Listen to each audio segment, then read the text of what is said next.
Man, I love these Andrew Wilson debates, and we're back with another one. All right, now, the young lady that he will be debating goes by the name of Naima. Now, she is a Jubilee debater all-star, widely considered one of the best debaters on their platform. But Andrew Wilson still dismantles her with brutal precision. Let's get active. Do you think male privilege exists? Yeah, I mean, in a certain sense, and is yes. it greater than female privilege?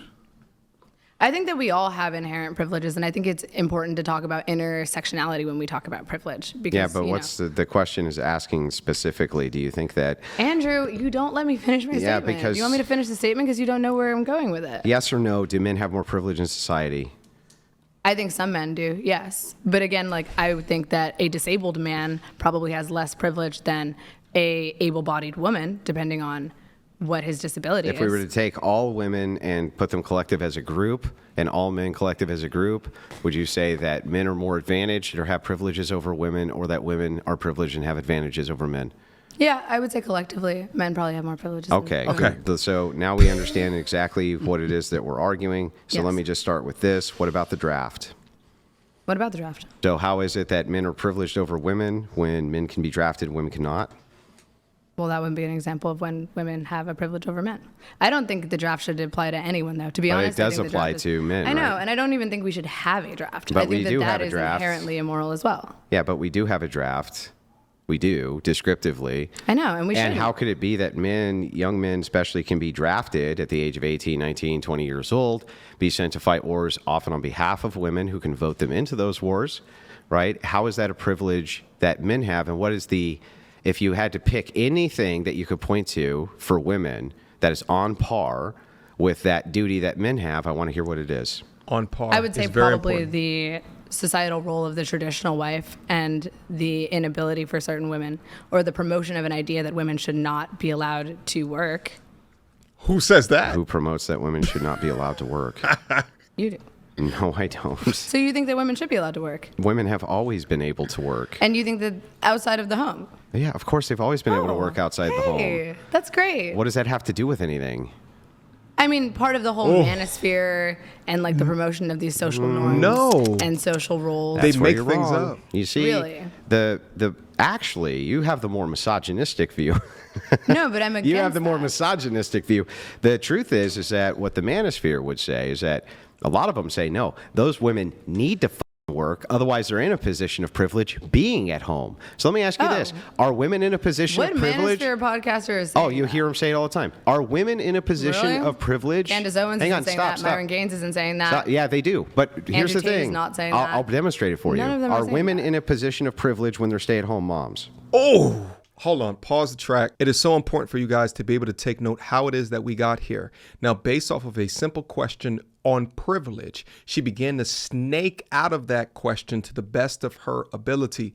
Andrew stood on business and hold her foot to the line and to say yes or no. And she wouldn't even answer that. Now, the reasons that she's doing that is because it's actually a smart reason. She doesn't want to fall into a logical trap later on. So it's kind of this it depends answer that can allow her to wiggle out of a logical or illogical corner. But instead of completely allowing her to do that, Andrew settled on the definition of, by and large, in general, are more men privileged on average than women, and she agreed on that. So boom, they settle on an argument. Andrew's first way to combat the argument is one of the biggies, which is the draft, which puts our bodies at risk while not putting women's bodies at risk, even though women get to vote on political parties that determine what happens to men's bodies. So I'm interested to see where that component of the argument goes, but then also she's bringing in made up definitions of male-centric talking points from content creators. If they can't nail you on what you're saying directly, they will often make it up. Let's go. No. Are they in a position of privilege when they're working? Unless I think that they're in a position of equality or equity. That's the goal. But so then that would mean, by that logic, they're oppressed by being stay-at-home moms. Uh-oh. I think that if they are not using their free will to decide whether or not they're a stay-at-home mom. Yeah, they're a stay-at-home mom. When do they do that? Okay. Are they privileged or not privileged? Answer. Is it a privilege to be a stay-at-home mom, or is it not a privilege to be a stay-at-home mom? Or is it a privilege for women to work, or is it not a privilege to work? I think it depends circumstantially. If a stay-at-home mom is choosing and has her free will to be a stay-at-home mom, and that is an arrangement that she made with her husband, who would also like to do that, then it can be, yes. But if a woman does not have the right to make that choice, and if you are, when do they not? Proposing a society in which we follow strict gender rules and societal rules in which but only women can- gender norms show women always working, always having worked. Yes. The idea is gender norms, what they don't show is that it's a good idea for women to take their reproductive years and work outside of the home. That's stupid. That makes it's no not. sense. Yes, of course. How do you establish yourself in a career if you actively have a child at home? You establish yourself in a career after your childbearing years, like everybody else So would. you have to start work at 40? Versus having children at 40? But you don't have. You can do both, though. You can but have here's the children thing. and This is what's so funny. Establish a career. Do you think then that if moms split their attention between their children and their career, that their children are going to get as much attention as they would if the mom didn't have a career? But why should a mother not have the ability to have a career For if their she- children. Well, then just don't have children. if you They don't would want do them. right, exactly. This is my point though, right? It's like, so why Dude, wouldn't but you women make up 47% of the labor force. Literally millions of women Yeah. do this every day. Yeah, and you know what can make the happens? Our decision. birth rate. Do you know what it's at? It's a lot lower, significantly. Why? Because they're women are choosing having kids career. older. But that's free will. You can't just usurp someone's right to have free will do you because think- their job is to have a So let me baby. ask you, is it a negative thing that the birth rate is declining to the point where we can't even sustain our population? Well, we could if we'd allow immigrants to come in. But Wait. So you want to replace the population? no, I'm not a replacement theorist. But at You the want to Sounds replace like the it. population? Can we go back No. to- Can you answer the question? If it is the case that our population's massively decreasing, which you just conceded it is, because women are having children older, which you just conceded they are, Sure. and you say that's a good thing, I'm not saying and then that's- say it wouldn't go down if we had immigrants come in. How's that not replacing the population? I'm not saying This is absolutely replacement theory, and this is scary to think feminist-minded women like this, instead of addressing or speaking about the current population decline, they think, well, just have immigrants that have different values, different customs, different culture to just come in here in order to correct the dwindling population.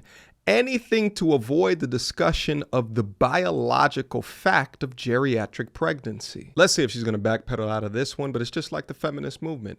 Plenty of critique, no concrete solutions or answers. Let's go. saying that's a good thing, but I don't understand what your solution is. Should women not be allowed to work until It's after your they've had internal children? critique time now. Tell me Should real quick. women not be allowed to Tell work me real quick until they've had Well, children? Why are you asking me questions of answering them now? It's my turn to ask the question. So Why is that? Who Because said you that? just We're having an open discussion. you just internally critiqued, and I allowed you for over an hour at least my position, my turn. So real quick, can you sure. tell me why it is that when you get to the point where you cannot replace your own population, and you say, well, we wouldn't have a problem with that if we opened it up to immigrants, how is that not you advocating for replacement? I'm not advocating for complete replacement. I'm not saying people should just stop working and stop having children and it should be entirely up to immigrants. But I mean, if we did have more channels for immigrants to come into this country legally, we might Would not be that so worried about the replace the population. domestic population? What's the problem with doing that, though? What, don't. I mean, would are we it, not all humans? Would it replace the domestic population? It wouldn't completely replace it. Would it mostly replace it? It would add. Why is it replace? It's adding. It's Because if the addition. people who are okay, let me ask you this: is it a good thing that Native Americans don't have a lot of kids? Why aren't they having kids? Well, is it a good thing that they are or are not? Would you rather see Native Americans having more kids? I mean, I don't. Like, why is it a bad thing What? that we came over here and took land from the Native It's such a Americans good and replaced their argument. population? Why is that Oh. bad? Well, because we killed millions of people and Well, caused no, well, significant amounts no, of no. suffering. Actually, it was human suffering. It was a genocide. Actually, most I mean, of what most do you- hang on, like, most of what do you what mean, killed why is most genocide of bad? most of what killed Native Americans was not genocide; it was disease. The Trail of Tears killed millions of people. Okay, That's not actually true. no. The Trail of Tears didn't kill millions of people. Yes, it did. How many millions do you think died in the Trail of Tears? Let's Google it. Google it. All right. Yes, let's Google it. According to Google AI, an estimated 4,000 Cherokee died during the Trail of Tears. That's like 0.01% of millions and millions.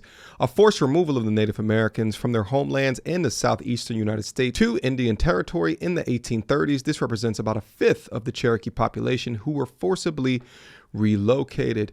Now, in regards to the disease comment, and I got this from pbs.org. All my Gen Ys know anything you get from PBS is 100% factually true, all right? When the Europeans arrived carrying germs which thrived in dense semi-urban populations, the indigenous people of the Americas were effectively doomed. They never experienced smallpox, measles, or flu before, and the viruses tore through the continent, killing an estimated 90% of Native Americans. Now, the logical point that Andrew was attempting to make here is in the comparison to the decline in the Native American population in relation to the decline of the American population. In the Native American case, the population coming in now became the new population, thus replacement, which would have been a good, logical, fair comparison to the American population of today. But then she, threw in all of this Trail of Tears stuff. How many millions died at the Trail of Tears?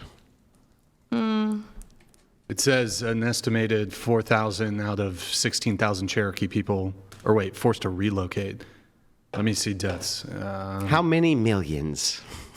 It says estimate that 6,000 men, women, and children die on the 1,200-mile march called the Trail of Tears, Cherokee. Okay. So is 6,000 anywhere close to millions? So let's just look and at colonization. Millions. How many Native American people were killed from colonization? Can you Google that one for me? Yeah, disease. How many How many were killed by disease? How many Native Americans killed by colonization? It's millions of people. No, disease killed them. Disease killed the overwhelming amount of Native Americans. You know that we used chemical warfare, or not we. Oh, we did, huh? So we didn't understand anything about how diseases worked, but we were able to use diseases for chemical warfare, huh? What do you mean we didn't understand how diseases work? When do you think a microscope was invented? Right? What do you mean? Like, they didn't know. They didn't know that you should wash your hands before you eat.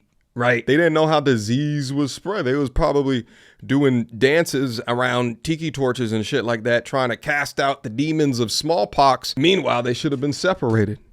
When do you think we understood the disease process? You know that smallpox blankets that were infected with smallpox were myth. Given and gifted to. How? It's not. How? The fuck it's not. Okay, Bullshit, let me ask you a Andrew. question. That's not a myth. You get sick, and you don't understand how the disease process works because science hasn't discovered it yet. And then you hand a blanket that sick people have used to another person, not understanding. Will you fact check that one too, Brian? Check it. Yes. Which one? Okay, smallpox. wait. First of all, how many millions were Check killed the smallpox colonization? myth. Hit that one first.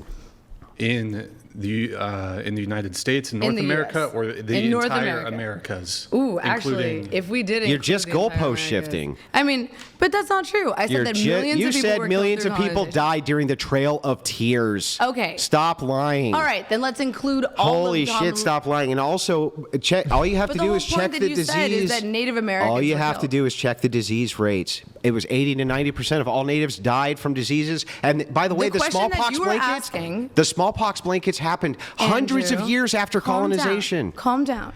The question The that you were smallpox asking. blankets happened hundreds of years post colonization. The question that you were asking, let's fact check that. But while you're doing that, the question that you were asking is, was the colonization of the Americas bad? And I'm saying, yes, it was, because it resulted in the deaths of millions of people. Got it. So if the outcome, and that would be a negative outcome, right? Yes. So oh if my Jap- God, why is my if entire family calling me? Japan wants to keep itself Japanese, is that negative? For what purpose? Because they just want to be Japanese How are they doing that? by not letting in any immigrants. Are immigrants coming into their country and are they detaining them in cages? and Very, sending them out? very few are ever allowed to come in. Yes, very few. I mean, if they're not physically hurting or endangering those people, then I wouldn't PewDiePie say got that's in. necessarily a negative. But I think it depends on the outcome for the Japanese population. So as if the well. Japanese, let's just say that they only wanted their domestic population to be Japanese, there's nothing inherently wrong with that. I don't know. You don't know? Can I answer the question? By the way, in the PewDiePie enrollment process, I mean, that took them years. He documented that and talked through the difficulty that it took, and he was multi millionaire, all of this money, and it still took them years to get that done. If there's a net negative that happens when the Japanese population self-isolates, then I do think that there's something inherently wrong with that. But I think it's hard to quantify how negative that is to that population. So, like, if the Japanese were isolating themselves and their birth rate was decreasing, you would consider that to be negative. Yes, if they were losing population, if they were losing a labor force because of self-isolation, if people were starving and people could not make enough money because of self-isolation. Well, they weren't just they're not starving, but they're just not reproducing. If people aren't reproducing and they're incapable of reproduction, or they're capable of it, they're just not. Yeah, I mean, if it is hurting that population, then I would say that's a net negative. Okay, so then if white people aren't... Meanwhile, Japan's population decline is actually significantly worse than the United States. They have a low birth rate, an aging population, and a decrease in marriage rates. If they were to open up their borders for people to come in to help up their numbers, that would be in favor for replacement theory. But instead of doing that, they're investing significant amount of money and addressing some of the gender inequality issues that place a lot of burden on women in the workplace. And specifically, the government earmarked 5.3 trillion yen, which is $34 billion, as part of the 2024 budget to fund incentives for young couples to have more children, such as increasing subsidies for childcare and education, and is expected to spend 3.6 trillion yen, $23 billion, in tax money annually over the next 3 years. Aren't reproducing? Is that hurting their population? It depends. Do they want to reproduce? It's seemingly the primary edict is reproduction, right? Okay, sure. Okay, so then if white people are not reproducing, that's harmful to white people's population? Well, if the primary edict is reproduction, then why aren't they reproducing? Well, because they defer what's happened is there has been a massive campaign to defer all women's childbearing years for college years. This is in every industrial country we look at. So what are you structurally I'm asking you this question. I'm asking you, is it inherently bad that white people aren't reproducing? No, if they So is it inherently bad, like you just said, that the Japanese people aren't reproducing? I guess no. If they're exercising their free will. What the fuck?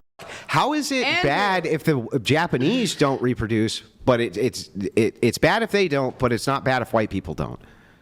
No, I'm not saying it's bad if either group does. What I'm saying is it depends on the effects to that population. She's just and why walking they're not through reproducing. If they're not reproducing as an exercise of free will, and they are happier without reproducing, then why is that negative? So if we were to look at like the mental health outcomes of women who reproduce versus those who didn't, which group would you say would be happier? I'm not sure. Which group do you say would be happier? Well, statistically, which group is happier?